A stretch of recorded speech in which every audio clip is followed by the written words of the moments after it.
नमस्कार, मैं रवीश कुमार। दोस्तों, जब जमीन पर इंसानियत का खून बहाया जाता है तो इंसान कम और बारूद ज्यादा बोलता है। इसलिए आज हम बात कर रहे हैं उस चिंगारी की जिसने आग में बदलकर गाजा से लेकर तेल अवीव और फिर तेहरान तक पूरी दुनिया को झुलसा दिया है। अब सवाल यही है, क्या ईरान ने गाजा का बदला ले लिया है? और अगर हां तो ये बदला है या एक नए युद्ध की शुरुआत है? लेकिन इससे पहले अगर मेरा वीडियो आप सभी को अच्छा लगता है तो चैनल को सब्सक्राइब करके वीडियो को एक लाइक जरूर करें और कमेंट बॉक्स में बताएं कि आप ये वीडियो कहां से देख रहे हैं। दोस्तों, गाजा जहां हर दीवार पर खून की छींटे हैं, जहां हर ईंट के नीचे किसी मां का आंसू और किसी बच्चे की चीख दबी हुई है, जहां पे पिछले कुछ महीनों में इजराइल ने जो हमले किए उसमें सैकड़ों नहीं हजारों लोग मारे गए, इमारतें गिरी, स्कूल मलबा बने और अस्पतालों में लाशों की कतारें लग गईं, लेकिन दुनिया देखती रही, लेकिन चुप रही। और तब एक देश था जो इस चुप्पी से आगबूला हो गया, ईरान। दोस्तों, तेहरान में जब राष्ट्रपति इब्राहिम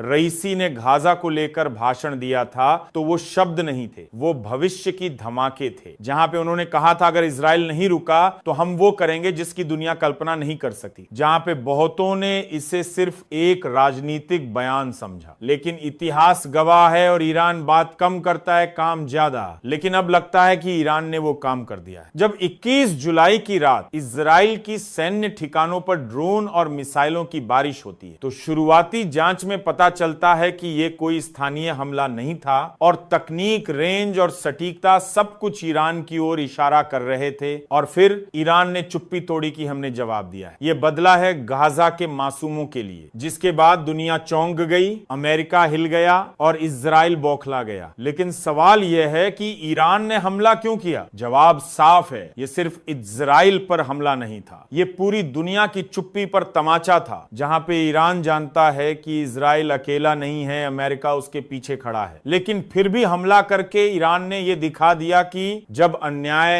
हद से गुजर जाए तो हथियार उठाना जरूरी हो जाता है। जहां पे यह हमला रणनीतिक भी था और प्रतीकात्मक भी, इजराइल को बताने के लिए कि तुम्हारे पास F-35 हो सकते हैं लेकिन हमारे पास इरादा है। जहां पे इजराइल ने तुरंत बैठक बुलाई और रक्षा मंत्री, प्रधानमंत्री और खुफिया एजेंसियों के प्रमुखों के बीच आपातकालीन बातचीत हुई। लेकिन चौंकाने वाली बात यह थी कि इजराइल ने इस हमले को दबाने की कोशिश की और सरकारी चैनलों पर कुछ नहीं चलाया, क्योंकि अगर इजराइल मानता कि ईरान ने हमला किया तो उसे जवाब देना पड़ता, और जवाब का मतलब युद्ध का ऐलान। लेकिन इजराइल जानता है कि ईरान कोई गर्जा नहीं है। तेहरान में घुसना तेल अवीव से टैंक भेजने जितना आसान नहीं। इसीलिए अमेरिका, जो हमेशा अपने दोस्त इजराइल के लिए ढाल बना रहा, इस बार कंफ्यूज दिखा। और यूरोप, जहां मानवाधिकार की बड़ी बड़ी बातें बरता था, इस बार खामोश था। और संयुक्त राष्ट्र, जिसकी इमारत तो बड़ी है लेकिन आत्मा खोखली लगती है, एक और आपत्ति वाला बयान लेकर बैठा रहा। लेकिन सवाल उठता है, जब गाजा जल रहा था तब सब चुप थे। अब जब तेहरान ने जवाब दिया है तो सबको शांति की याद क्यों आ रही है? इसीलिए यह हमला एक संकेत है कि मिडिल ईस्ट अब वैसा नहीं रहा जैसा पहले था। अब वहां हिजबुल्लाह है, हूथी हैं, शिया मिलिशिया हैं और सबसे बड़ा खिलाड़ी ईरान। जहां पे अब अगर गाजा पर बम गिरते हैं तो जवाब सिर्फ गाजा से नहीं आएगा, जवाब दमिश्क से भी आएगा, बेरूत से भी और तेहरान से भी। इसीलिए यही डर है इजराइल का कि अकेले लड़ना आसान है, लेकिन जब चारों ओर से मोर्चा खुले तो सुपर पावर भी थक जाते हैं। अब अगर आप टीवी खोलें तो आपको गाने मिलेंगे, ड्रामा मिलेंगे, लेकिन यह हमला शायद ही दिखे, क्योंकि मीडिया अब सूचना का जरिया नहीं, सत्ता का प्रवक्ता बन चुका है। इसीलिए आज अगर किसी ने सच दिखाया है तो वो हैं कुछ स्वतंत्र पत्रकार, कुछ यूट्यूबर और कुछ जले हुए दिल। लेकिन सवाल यही है, जब बम गाजा पर गिरते हैं तब टीआरपी बढ़ती है, और जब ईरान जवाब देता है तब कैमरे घुमा दिए जाते हैं। जहां पे